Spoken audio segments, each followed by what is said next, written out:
ചങ്ങായിമാർ ഇന്ന് കർമ്മ ന്യൂസിലെ കർമ്മ തള്ളച്ചി ഒരു വാർത്ത വായിക്കുന്നിട്ട് ഞാൻ ചിരിച്ചും പണ്ടടങ്ങിയിട്ടുള്ളേ. നിങ്ങളെല്ലാം കേട്ടിട്ടുണ്ടാവില്ല, ഒരു ഭാര്യയും ഭർത്താവും ഇന്ന് അടിച്ച് പിരിഞ്ഞ വാർത്ത. വേറെ ആരുമല്ല, അവര് ക്രൈസ്തവ സുവിശേഷ പ്രാസംഗികരായ മാരിയോ ജോസഫും ഭാര്യയും തമ്മിലാണ് അടിച്ച് പിരിഞ്ഞത്.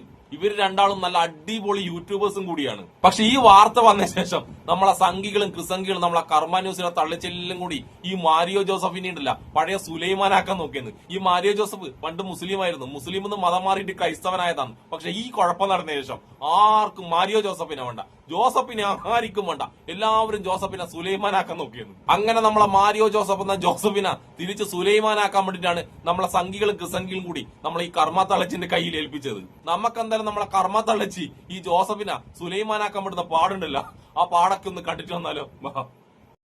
കേരളത്തിലെ ധ്യാന ദമ്പതികൾ മാരിയോ ജോസഫും ജിജി മാരിയോയും അടിച്ചു പിരിഞ്ഞതായി വാർത്ത. ഭാര്യ പിണങ്ങിയാൽ തഴുകി വാക്കുകൾ കൊണ്ട് അവളെ ആശ്വസിപ്പിക്കണമെന്ന് പറഞ്ഞ് ഈ നാട്ടിലെ സകല ഭാര്യ ഭർത്താക്കന്മാരെയും വഴിതെറ്റാതെ വഴികാട്ടിക്കൊടുത്ത അച്ചായൻ. പക്ഷെ അച്ചായന്റെ കടിഞ്ഞാണ് കൈവിട്ടുപോയി. ഭാര്യ ജിജി മാരിയുടെ തലയ്ക്ക് അടിച്ചു. പരാതിയെ തുടർന്ന് ചാലക്കുടി പോലീസ് കേസെടുത്തതായി വിവരങ്ങളുണ്ട്. കൈകൾ കടിച്ചു പറിച്ചു, മുടിക്കുത്തിന് പിടിച്ചു വലിച്ചു, ദേഹോപദ്രവം ഏൽപ്പിച്ചു. ഇങ്ങനെ ചാലക്കുടി പോലീസിൽ ജിജി മാരിയോ നൽകിയ പരാതിയിലാണ് കേസെടുത്തിരിക്കുന്നത്. മാരിയോ ജോസഫിന്റെ പൂർവ്വകാലത്തെക്കുറിച്ച് നമ്മളൊക്കെ കേട്ടിട്ടുണ്ട്. അയാൾ ഒരു മുസ്ലിം ആയിരുന്നു, ഭാര്യ തല്ലാൻ പഠിച്ചത് മുസ്ലിം ആയിരുന്നപ്പോൾ ആണ് എന്ന അഭിപ്രായങ്ങൾ ഇപ്പോൾ പൊതുസമൂഹത്തിൽ സമൂഹ മാധ്യമങ്ങളിൽ ഇയാൾക്കെതിരെ ഉയരുകയാണ്. ഉസ്താദ് സുലൈമാനിൽ നിന്ന് മാരിയോ ജോസഫിലേക്കുള്ള പരിവർത്തനത്തിൽ ഇയാൾ ഉണ്ടാക്കിയത് കോടികളാണ്.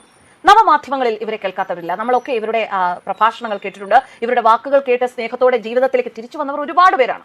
വേർപിരിയലിന്റെ വക്കിലെത്തിയവർ പോലും മാരിയുടെ വാക്കുകളിൽ മയങ്ങി തിരികെ എത്തി ഒരുമിച്ച് ജീവിക്കുന്നുണ്ട്. പക്ഷേ സ്വന്തം ഭാര്യ അതുപോലെ സ്നേഹിക്കാനോ കരുതാനോ ഇയാൾക്ക് സാധിച്ചില്ല എന്നതാണ് ഇപ്പോൾ ഈ പരാതിയിൽ നിന്നും ഈ കേസിൽ നിന്നും ഒക്കെ മനസ്സിലാക്കേണ്ടത്. ഭാര്യയെ ടിവിയുടെ സെറ്റപ്പ് ബോക്സ് കൊണ്ട് തലക്കടിച്ചു എന്നാണ് വിവരങ്ങൾ. 9 മാസമായി ഈ കുടുംബം അകന്നു നിൽക്കുകയായിരുന്നു. ജിജിയെ കാണാനെത്തിയ മാരിയോ ജോസഫ് അക്രമാസക്തനാകുകയായിരുന്നു എന്നാണ് വിവരങ്ങൾ. മാരിയോ ജോസഫിന്റെ ഒരു പൂർവ്വകാലം ഉള്ളതായിട്ടാണ് പറയപ്പെടുന്നത്. ഇയാൾ ഇസ്ലാം മതത്തിൽ നിന്നും മതം മാറി ക്രിസ്ത്യൻ സമുദായത്തിൽ വന്ന ആളാണ്. പലപ്പോഴും അത് വേണ്ടതള്ളച്ചി. അച്ചായൻ ഭാര്യനെ തല്ലുമ്പോ അച്ചായനെ പിടിച്ച് വേഗം അങ്ങ് സുലൈമാനാക്കുന്ന പരിപാടി ഉണ്ടല്ല, ആ പരിപാടി വേണ്ട കേട്ടാ. അതൊത്തില്ല, ഒക്കൂല. ഈ അച്ചായൻ ജോസഫ് മുസ്ലിങ്ങളെ കുറ്റം പറയുമ്പോ ഈ തള്ളച്ചിക്കും സംഖ്യക്കും ക്രിസംഖ്യക്കും ഉണ്ടല്ല, അച്ചായൻ ദൈവമായിരുന്നു, കൺകണ്ട ദൈവം. ഇപ്പൊ അച്ചായൻ ഭാര്യനെ തല്ലുമ്പോ ഇവർക്ക് എത്രയും പെട്ടെന്ന് അച്ചായൻ അങ്ങ് വിൽക്കണം, മുസ്ലിമാക്കിയിട്ട് മുസ്ലിങ്ങൾക്ക് അങ്ങ് വിൽക്കണം. ഭയങ്കര സംഭവം തന്നെ നിങ്ങള്. പിന്നെ എന്റെ തള്ളച്ചി മുസ്ലിം ആയതുകൊണ്ടാണ് ഭാര്യനെ തല്ലുന്നെല്ലാം പറ്റി നാട്ടിക്കാൻ നിൽക്കണ്ട. നമ്മളെ അടുത്തുള്ള പോലീസ് സ്റ്റേഷനിൽ പോയി കഴിഞ്ഞിട്ട് അവിടെ ഭാര്യമാരെ ആക്രമിക്കുന്ന ഭർത്താക്കന്മാരുടെ കണക്കെടുത്തു കഴിഞ്ഞാല് ഏറ്റവും കൂടുതൽ സംഘികളായിരിക്കും. ഏറെക്കുറെ എല്ലാ സംഘികളും രാത്രിയാകുമ്പോ നക്കിയിട്ട് ഈ കുലസ്ത്രീകളെ തല്ലുന്ന നല്ലൊരു പരിപാടി നാട്ടിൽ നടക്കുന്നുണ്ട്. അതുകൊണ്ട് വെറുതെ ഇമ്മാതിരി വർത്താനം മറ്റ് നാറാൻ നിൽക്കണ്ട. നാറുമ്പോ നിങ്ങളും നാറും, നിങ്ങളെ കൂടെയുള്ള സംഘി ഭർത്താക്കന്മാർ നാറും. അതുകൊണ്ട് ആ പരിപാടി വിട്ട് നമുക്ക് കർമ്മ തള്ളച്ചി ജോസഫിനെ സുലൈമാനാക്കാൻ പറ്റുന്ന അടുത്ത പാട് കണ്ടിട്ട് വരാം. മോട്ടിവേഷൻ ക്ലാസ്സുകളിൽ ഇയാൾ പറയാറുണ്ടായിരുന്ന ഒരു കാര്യം, അസ്ലാമു അലൈക്കും എന്ന മുസ്ലിം സംബോധന ഉണ്ടല്ലോ, അതുപോലെ ക്രിസ്ത്യാനികൾക്കും ഒരു പരസ്പരം കാണുമ്പോൾ ഒരു സംബോധന വേണം. അങ്ങനെ വേണം ക്രിസ്ത്യാനികൾ ആദ്യം കാണുമ്പോൾ പരസ്പരം സംബോധന ചെയ്യേണ്ടത്. ഇങ്ങനെയൊക്കെ പലപ്പോഴും തന്റെ പ്രഭാഷണത്തിലൂടെ അദ്ദേഹം വിവാദ പരാമർശങ്ങൾ നടത്തിയിരുന്നു. ക്രിസ്ത്യൻ സമുദായത്തിൽ നിന്ന് തന്നെ അതിന് നേരെ വിമർശനം ഉണ്ടായപ്പോൾ മാരിയോ ജോസഫ് അത് പിൻവലിക്കുകയും ചെയ്തു. മോട്ടിവേഷൻ ക്ലാസ്സുകൾക്ക് ആരാധകർ നിരവധിയാണ്. അങ്ങനെ ആരാധകർ ഉണ്ട് എങ്കിലും പലപ്പോഴും മാരിയോ ജോസഫിന്റെ പൂർവ്വകാലം പലർക്കും ആലോചന ഉണ്ടാക്കുന്ന ഒന്നായിരുന്നു. അദ്ദേഹം വർഗീയവാദം കൂടുതൽ പറയുന്നു എന്നൊക്കെ അഭിപ്രായങ്ങൾ പല വേദികളിലും ഉയർന്നതാണ്. എന്നാൽ മാരിയോ ജോസഫിനെ വർഗീയവാദികളെ നിങ്ങൾക്ക് ഇഷ്ടല്ലേ? അതപ്പോ തൊട്ടിട്ട് കർമ്മത്തള്ളച്ചി വർഗീയവാദികൾ നിങ്ങൾക്ക് ഇഷ്ടമല്ലാണ്ടായി പോയത്. ജോസഫ് ഏത് കേസ് കുടുങ്ങിയാലും ഏത് ജയിലിൽ പോയാലും ജോസഫ് പുറത്തു വന്നിട്ടല്ലേ, ജോസഫ് തന്നെയായിരിക്കും. ഇത്രയും കാലം നിങ്ങൾക്ക് വേണ്ടി ജോസഫ് പറഞ്ഞ വർഗീയതയിൽ ഇപ്പൊ എന്തായി? കൂടെ നിന്നിട്ട് മുസ്ലിങ്ങളെ കുറ്റം പറഞ്ഞ ജോസഫിനെ നിങ്ങൾ തള്ളിപ്പറയാൻ പാടില്ലട്ടാ.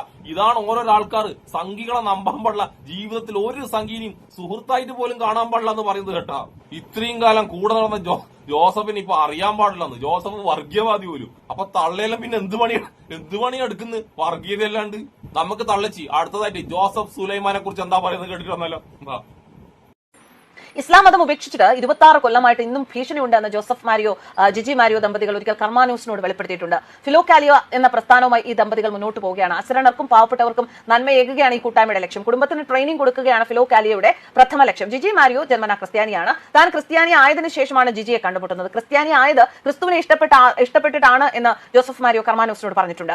ആത്മാർത്ഥമായി ദൈവത്തെ സ്നേഹിക്കുന്നവരാണെങ്കിൽ അവർ സ്പർദ്ധയുണ്ടാക്കാൻ പോകില്ല. ഏകദേശം 25ഓളം പേർ ഫിലോകാലിയയിലുണ്ട്. ദൈവത്തോടുള്ള സ്നേഹം പ്രകടമാക്കേണ്ടത് സഹജീവികളോട് കരുണയിൽ കൂടിയാണ്. ദൈവത്തോട് പ്രണയവും മനുഷ്യനോട് കരുണയുമാണ് ഫിലോകാലിയയുടെ മുദ്രാവാക്യം. ചെയ്യാൻ പറ്റുന്ന നന്മകൾ അപ്പോൾ ചെയ്യുക എന്നതാണ് ഞങ്ങൾ ചെയ്യുന്നത്. എന്തായാലും ഇദ്ദേഹത്തിന്റെ ഇപ്പോഴത്തെ ഈ ഒരു വിഷയം കേട്ടിട്ട്, ഈ ഒരു കേസ് കേട്ടിട്ട്, ഭാര്യയുടെ തലയ്ക്ക് അടിച്ചു എന്നുള്ളതൊക്കെ കേട്ടിട്ട് ഈ വാക്കുകളൊക്കെ അദ്ദേഹം മനസ്സിൽ നിന്ന് തന്നെയാണോ പറഞ്ഞത് എന്ന് വേണം ആലോചിക്കേണ്ടത്. എന്തായാലും അതൊരു മൂടുപടമായിരുന്നു. ആ മൂടുപടം അണിഞ്ഞു വരുന്നവർ ഒരുപാട് പേർ നമുക്ക് ചുറ്റുമുണ്ട്. അവരെ ഒന്നും വിശ്വസിക്കരുത് എന്ന് ഒരിക്കൽ കൂടി തെളിഞ്ഞിരിക്കുകയാണ്. എന്തായാലും ഈ മൂടുപട അണിഞ്ഞു വരുന്നവരെന്ന് വിശ്വസിക്കാൻ പാടില്ലെന്നോട്ടി ഈ മൂടുപട അണിഞ്ഞു വന്ന ജോസഫിനെ വിളിച്ചിട്ട് നിങ്ങൾ എന്തിനാ ഇന്റർവ്യൂ കൊടുത്തത് കർമ്മത്തള്ളച്ചി? ഓ അന്ന് ജോസഫ് വന്നത് മുസ്ലിങ്ങളെ കുറ്റം പറയാനാണല്ലോ. അതിപ്പോ എന്തിട്ട് വന്നാലും നമ്മളെ കർമ്മത്തള്ളച്ചി കുഴപ്പമില്ല, പട്ട് പരവതാനി വിരിച്ചു കൊടുക്കും. മുസ്ലിങ്ങളെ കുറ്റം പറയുന്നവർക്ക് മാത്രം കേട്ടാ.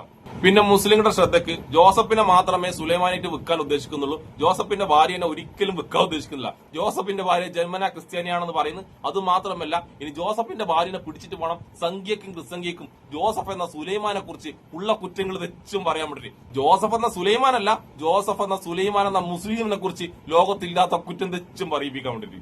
ഇപ്പോഴാണ് ഈ കർമ്മ തള്ളച്ചിക്ക് സംഖ്യക്കും ക്രിസ്സംഖ്യക്കും ഉണ്ടല്ല ഈ ജോസഫ് ആൾക്കാരെ പറ്റിച്ച് കോടിക്കണക്കിന് ഉറുപ്പിയുണ്ടാക്കിയത് മനസ്സിലായത്. ഇതുവരെ ഇവർക്ക് മനസ്സിലായില്ല. ആ പറ്റിച്ചേരി ഉണ്ടല്ല നല്ല ശതമാനം ഈ സംഖ്യക്കും ക്രിസ്സംഖ്യക്കും തള്ളിച്ചിക്കും എല്ലാം പോയിട്ടുണ്ട്. കഷ്ടകാലത്തിന് ജോസഫ് ഏതോ ഒരു വൃത്തികെട്ട സമയത്ത് ഭാര്യനെ തല്ലാൻ തോന്നി ജോസഫ് കുടുങ്ങി. ജോസഫ് കുടുങ്ങിയ പാട് കർമ്മ തള്ളച്ചിയും സംഖ്യകളും ക്രിസ്സംഖ്യകളും എല്ലാം നമ്മൾ ജോസഫിനെ കൈയൊഴിഞ്ഞിട്ട് ജോസഫിനെ എത്രയും പെട്ടെന്ന് സുലൈമാനാക്കിയിട്ട് തൂക്കി വെക്കേണ്ട പരിപാടിയാണ്. കർമ്മ തള്ളിച്ച് വേണ്ടാത്ത പണിക്ക് നിൽക്കാൻ നോക്കണ്ട.